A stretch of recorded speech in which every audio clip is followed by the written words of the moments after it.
Saludos cordiales, somos de la Universidad Señor de Zipán, de la Facultad de Ingeniería, Arquitectura y Urbanismo. Pertenecemos a la Escuela Profesional de Ingeniería Civil y el tema a presentar el día de hoy es análisis de falla de un eje de caja de cambios de 2 alturas. Los estudiantes que conforman este grupo son Chapoñan Inoñan José Jonathan, Cheronepo Diana Jacqueline, Malca Requejo Joan, Mejía Leiva Neiser Oliver y quien les habla la alumna Murosa Milena Yanira. El docente a cargo es el ingeniero Juan Carlos Vives Garnique de la asignatura de Diseño de Elementos de Máquinas de la sección A.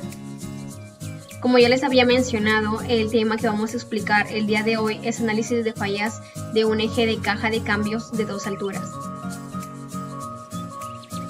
Los ejes se utilizan ampliamente en máquinas y numerosos componentes de ingeniería, incluidas las cajas de engranaje, por lo que las fallas de estos ejes no solo generan costos de reemplazo, sino también tiempo de inactividad en proceso.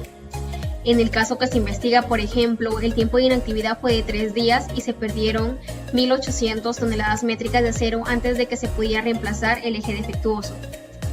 Las fallas del eje pueden deberse a muchas causas, incluidos diseños defectuosos, aplicaciones incorrectas o errores de fabricación.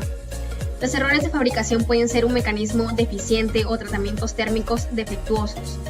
Esos factores pueden estar influenciados por concentraciones de tensión que disminuyen la vida de fatiga y conducen a la fractura del eje del engranaje. A pesar de muchas medidas preventivas que se han tomado durante la etapa de diseño, la falla por fatiga aún puede ocurrir debido a un defecto introducido durante la fabricación o también durante la degradación de los ejes durante el servicio.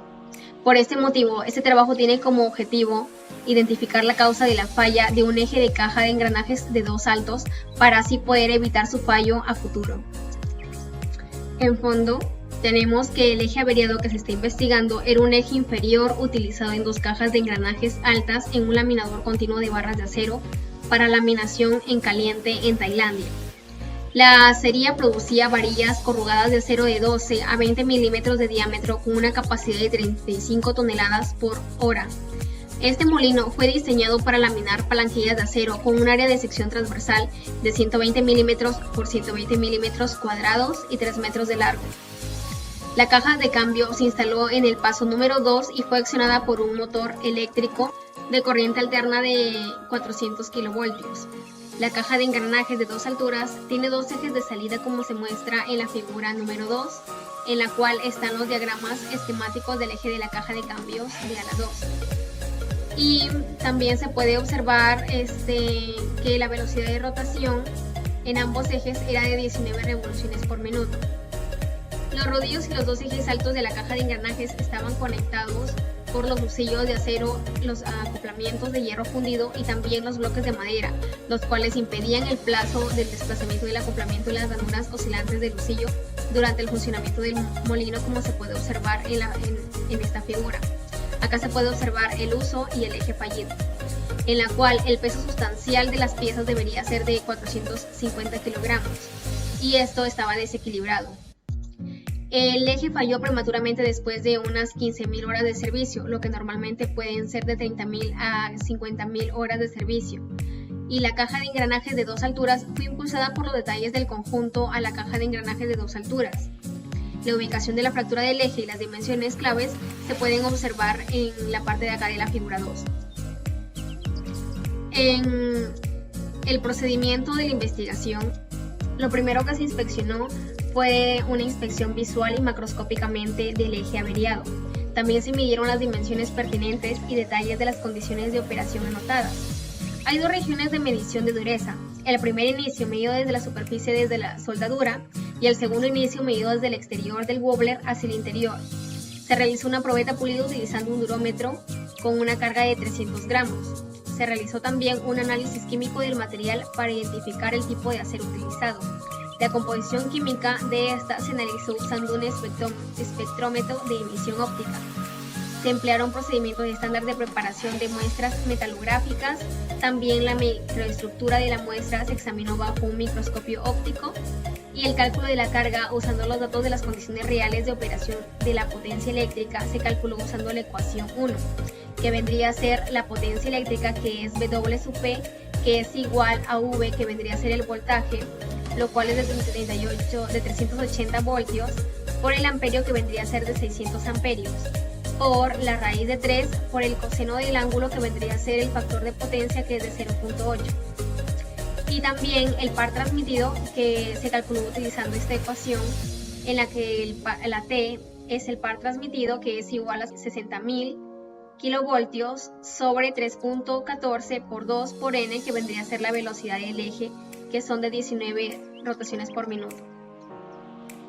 En las ecuaciones para hallar la carga radial y la carga tangencial se pudieron utilizar estas fórmulas en la que la carga tangencial está medida en megapascales, que es igual al par transmitido sobre el diámetro de paso que vendría a ser de 435 milímetros, y en la parte de W sub R, que es la carga radial, que también está medida en megapascales, es igual a la carga tangencial por la tangente del ángulo que vendría a ser de la presión del engranaje de 20 grados.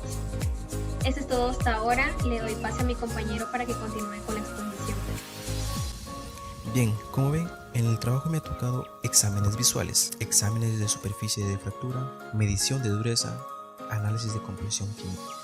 Exámenes visuales. El eje averiado se extrajo de las dos cajas de cambio de altas y se examinó visualmente las fracturas que se produjo en golpe en eje inferior. Como ven, el punto número A es el punto de fractura del eje, ¿no?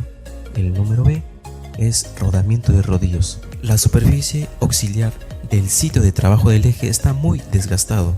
Como vemos acá, esto que es el lugar del trabajo del eje. Solo en algunas áreas, como se muestra en la figura número 3. Acá, como vemos, es una parte blanca donde estuvo trabajando el eje, donde indicaba una carga de impacto y una pequeña área de contacto entre el auxiliador y el acoplamiento, y la superficie de la característica de superposición de soldadura en el polvo. Y se puede ver como se muestra en la figura número 3, ¿no? Como vemos acá, A, el punto de fractura del eje. Punto número B, rodamiento de rodillos. Y en la otra figura, que es el lugar donde trabajó el eje. Examen de superficie de fractura. La superficie de fractura estaba ligeramente curvadas, es decir, una convexo y otra cóncava. La superficie de fractura tiene dos proporciones distintas, ambas bastante planas, como muestra la figura número 4, ¿no? Acá, como vemos, tenemos dos tipos, una lo que es tipo como estrella y otra como redondo, ¿no? Pero son planas. La fractura final es característica de un ciclo alto fijamente. El área de superficie de fractura final es pequeña, aproximadamente 10%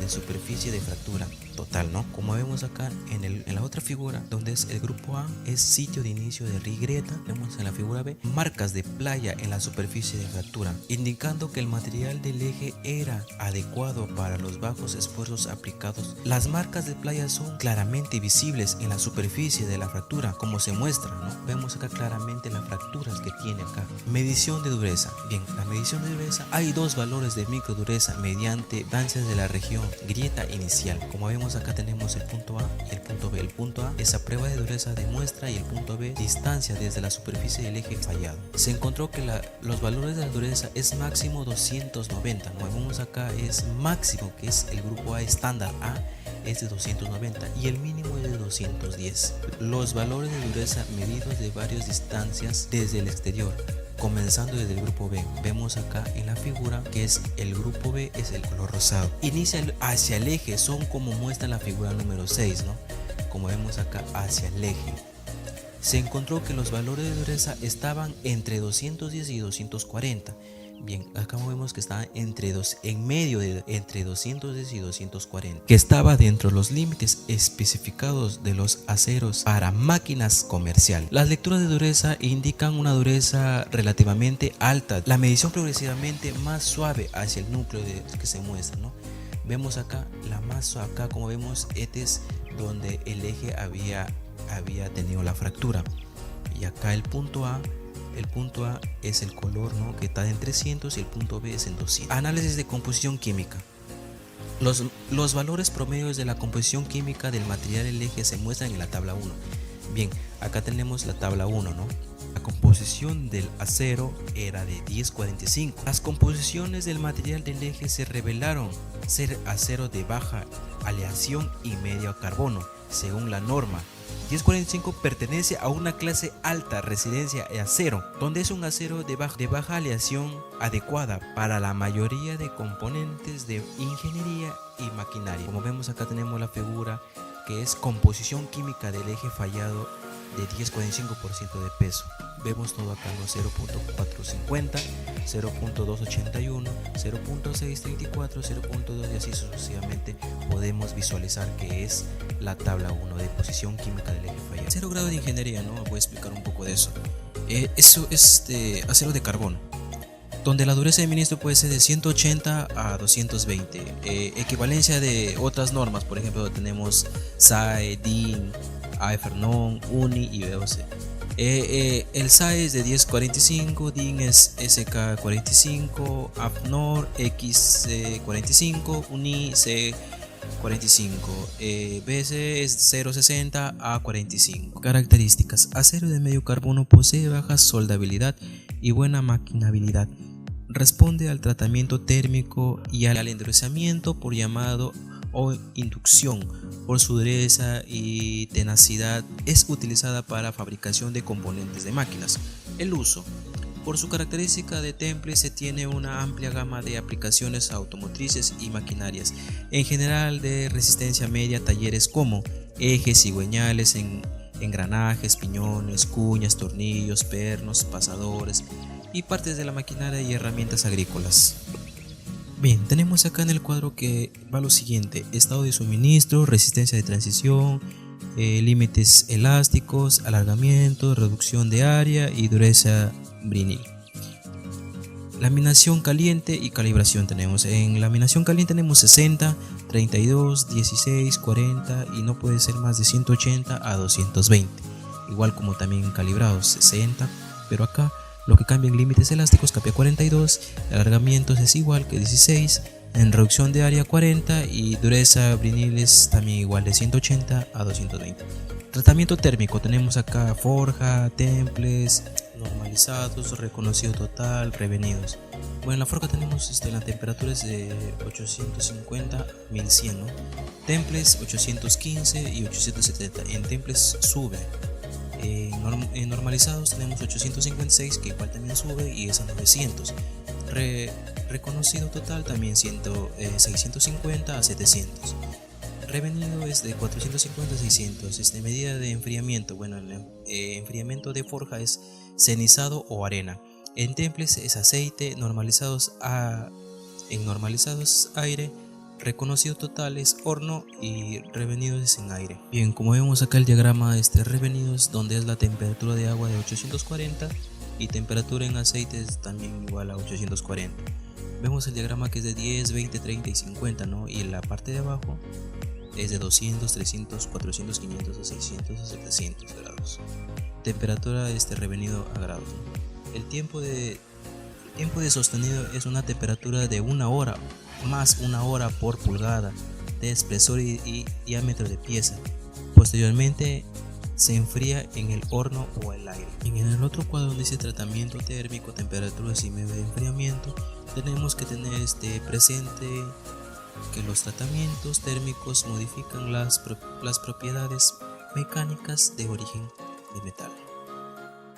Bueno, continuando con la explicación del artículo, ahora vamos a ver el punto número 4.5, que es examen de microestructura. Bueno, aquí vemos que la microestructura del eje fallido en el origen de la fisura, la región no afectada por la soldadura y también la región del núcleo que no fueron revenidas. Específicamente en la imagen A, encontramos que la microestructura del núcleo era una mezcla de perlita y ferrita. Sí, la estructura del núcleo es una estructura típica para acero de carbono medio en baja aleación. En cambio aquí en la imagen B también se observaron microfisuras en especímenes obtenidos del eje fallido de regiones cercanas a la fisura inicial. Ahora veremos el punto 4.6, que es fractología. Aquí los espectros EDS de la inclusión y la matriz se muestran respectivamente en la figura 8. El espectro de inclusión contiene un pico P, mientras que no existe tal pico en el espectro de la matriz. Esto significa que hay mayor contenido de P en la inclusión que en la matriz. El escaneo de líneas y el mapeo elemental de P revelaron que el contenido de P es más alto en el área alrededor de la inclusión, como se muestra en la figura 8 que estamos observando aquí. Y también se observaron otros elementos en el espectro de inclusión, como son el hierro y el carbono. Ahora pues vamos al punto 4.7, que es análisis de tensión. Aquí pues el par soportado por el eje individual es el 50% del valor de la ecuación 2, ya que hay dos ejes de salida en la caja de engranaje, como se está mostrando en esta figura número 2. Los valores de W sub P y de T son de 315 y 158 kN por metro. Estos valores que vendrían a ser WT y WR pues son de 363 y 132 kN por metro respectivamente. A continuación nosotros aquí vemos pues los resultados del análisis de tensión, que ha mostrado una tensión máxima, como podemos ver aquí, de 289.6 megapascales. Esta es pues la figura número 9, que nos indica acá, ¿no?, que es el esfuerzo máximo de las esquinas oscilantes del eje. Ya para ir concluyendo con lo que es el punto 4, que son resultados, pasamos al punto 4.8, que es resistencia a la fatiga del material. Aquí la resistencia a la fatiga o el límite de resistencia a la fatiga de aceros templados se pueden aproximar a partir de los datos de resistencia a la tracción, utilizando la siguiente ecuación que estamos observando, donde S'(N) es el límite de resistencia del material en megapascales y donde SUT es la resistencia a la tracción del material del eje en megapascales. Mejor dicho, para el acero ISI 1045 la resistencia a la tracción es de 700 megapascales. Por otro lado, el límite de fatiga del acero es por lo tanto aproximada a 350 megapascales. ¿Y qué es lo que se espera? Pues se espera que el límite de resistencia del eje sea inferior a la cifra anterior debido a factores geométricos y de otro tipo. El valor se puede calcular utilizando la ecuación simplificada, la que vemos acá, donde S sub E es el límite de resistencia del eje bajo investigación, donde nos dice que es igual a K sub A, donde K sub A pues es el factor de la superficie, igual a 0,89, y K sub B pues es el factor de tamaño, que es igual a 0,718. K sub C pues es el factor de confiabilidad, igual a 0,897, y para una confiabilidad del 90%, claro. Aquí K sub D pues es el factor de temperatura, en este caso es igual a 1, y K sub E es el factor de modificación para una concentración de tensión, también igual a 1. K sub F es el factor de efectos varios, también pues igual a 1. El límite de fatiga de este eje en particular, calculado utilizando los datos anteriores, se aproxima a 201 megapascales. Y para ir finalizando, pues los resultados del análisis de tensión mostraron que la tensión máxima es de 289,6 megapascales, como les había mostrado acá. A partir de la tensión en la base de los resultados de análisis, se observó que la tensión máxima que supera la tensión de fluencia se encuentra en algunas regiones de las superficies de Gobblers. La tensión de la superficie oscilante del eje es de 289,6 megapascales. Eso vendría a ser pues superior al límite de resistencia del material del eje. Por lo tanto, la presencia de la superficie de Gobblers no puede ser por sí sola responsable de la grieta por fatiga. Bueno, a continuación le doy el paso a mi siguiente compañero. Como punto número 5 tenemos las discusiones. En este caso, la dureza del material de los engranajes fueron de 290 y 210 HV. Estos se utilizaron en las zonas de soldadura y el material del eje. El desgaste de la oscilación del eje ocurría con grandes cargas dinámicas durante el funcionamiento, en este caso a lo que es el molino, y particularmente cuando se sujetaba la pieza que se estaba laminando y cuando éste se rechazaba. La acción de estas cargas en áreas de contacto pequeñas provocó un rápido desgaste de los osciladores, un efecto que se intensificó con el aumento de los espacios entre el acoplamiento de los osciladores. La grieta comenzó en la región soldada. Esto se debe a que en un lugar hay una tensión residual alta y una concentración de tensión muy alta. Como siguiente punto o punto número 6 tenemos conclusiones y recomendaciones. En este tema de investigación que se realizó, se obtuvo que la falla por fractura fue por fatiga. La presencia de inclusiones en las estructuras es la causa raíz de dicha falla. La fisura por fatiga se inició porque como resultado de una zona débil dio lugar a una alta concentración de tensión que produjo en un inicio de la fisura y que luego se fue propagando hacia el interior hasta que se realice o se produjera una fractura final. También tenemos que el precalentamiento adecuado durante la soldadura hubiese podido evitar esta falla. Y para eso es necesario un precalentamiento adecuado cuando se suelda, en este caso cuando es un acero o cuando se trabaja con un acero IC1045. Y para mejorar la resistencia al desgaste de los wobblers del eje fue rociado térmico para mayor dureza. Bueno, siguiendo con la exposición, primero, ¿qué es el diseño? El concepto de diseño tiene muchísima amplitud, ¿no? Por lo que el diseño es una transformación de conceptos e ideas en maquinaria útil. Entonces, ¿una máquina qué es? Una máquina es una combinación de mecanismos y de otros componentes. Claro está que transforman y transmiten o emplean energía o carga o movimiento para un propósito específico, ¿no?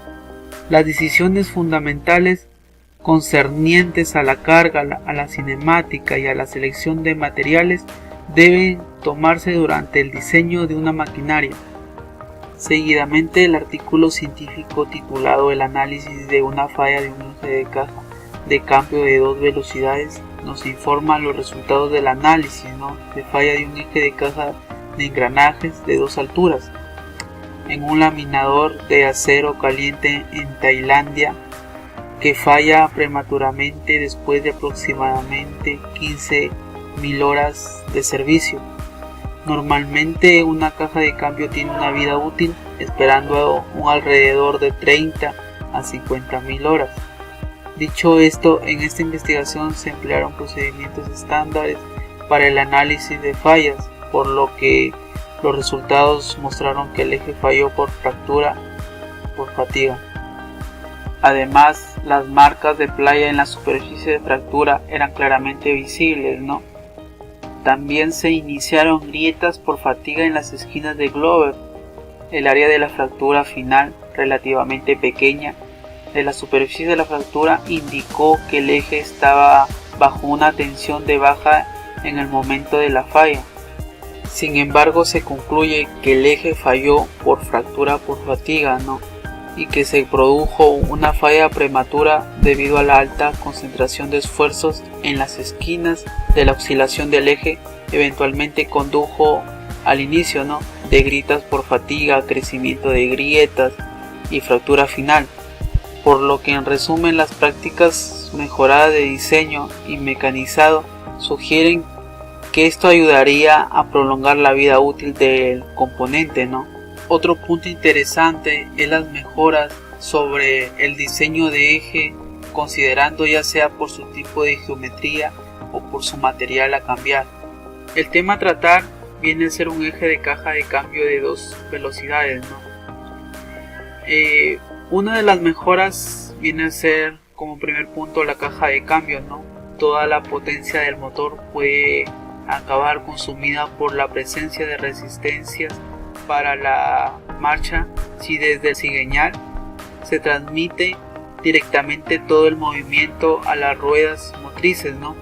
Sin embargo, gracias a la caja de cambio, la rotación del cigüeñal se transmite a las ruedas propulsoras, ¿no? De tal manera que cuando el vehículo va despacio por la fuerza del motor, se agota al subir una cuesta y este podría calarse. También se puede alterar la transmisión, ya sea que aún en los casos en los que el vehículo vaya despacio, el motor gire deprisa, dando toda su potencia sin posibilidad de pararse, ¿no? O que se pueda subir una cuesta aun cuando circule a menor velocidad que en llano. También tenemos otro punto, ¿no? Que viene a ser la clasificación según ejes. En este caso es un eje primario, ¿no? De un solo eje de la caja de cambios, en el que está conectado directamente al giro del motor, ¿no? Es el eje que literalmente la potencia del motor tiene una transmisión, ¿no? Por lo que también se llama comúnmente eje de entrada o eje principal. Las cajas de cambio utilizan desde hace años un sistema llamado sincronizador que permite seleccionar las diferentes marchas. Los sincronizadores son anillos compuestos de bronce que son alojados en los extremos de cada engranaje, ¿no? De cada marcha, y su presencia es necesaria dado que reduce las revoluciones por minuto de un engranaje engranado al desplazarse a las mismas revoluciones que el engranaje de las marchas seleccionadas. Tiene una construcción sencilla y compacta. Según la norma SAE 4140 para redondos de 25 milímetros de diámetro en estado laminado en caliente o normalizado, le corresponde una dureza de 311 en el ensayo de dureza Briney, con una resistencia a la rotura de 1030 megapascales. A esto nos referimos a el valor de dureza medido. En la etapa de propagación estable, con relación a esta etapa, se identifica generalmente por una superficie relativa lisa. Además, en el presente caso se encuentra acompañada por la presencia de las marcas de playa claramente definidas. La aparición de la falla en un elemento mecánico puede ocurrir como consecuencia que el valor del esfuerzo aplicado resulte superior al valor de diseño, por lo que la resistencia del material no es la esperada o una combinación de ambas. Otra situación que aumenta la tensión aplicada es la presencia de discontinuidades geométricas al producir un efecto concentrador o magnificador de la tensión. Estas discusiones pueden ser propias de la geometría de la pieza. Por tal motivo, en el diseño de elementos de máquinas para limitar el aumento de tensión localizado, el cambio de sección se realiza con un radio de acuerdo al mínimo que garantice un bajo factor concentrado de tensión. En el presente caso, con relación al tipo de material utilizado y su resistencia, se debe utilizar una caja de cambio completa de marca W estándar con una hoja de características del acero SAE 4140, donde se muestre que este material posee un límite elástico de 670 a 680 megapascales para los estados laminados en caliente o normalizado, mientras que en un acero SAE 1045 con contenido de carbono muy similar al 0,45% debe poseer un límite elástico de 370 a 440 megapascales. Finalmente, hemos podido conocer las mejoras sobre el diseño del eje considerado, ¿no? También el material a cambiar, como lo indiqué. Eso ha sido todo, muchísimas gracias.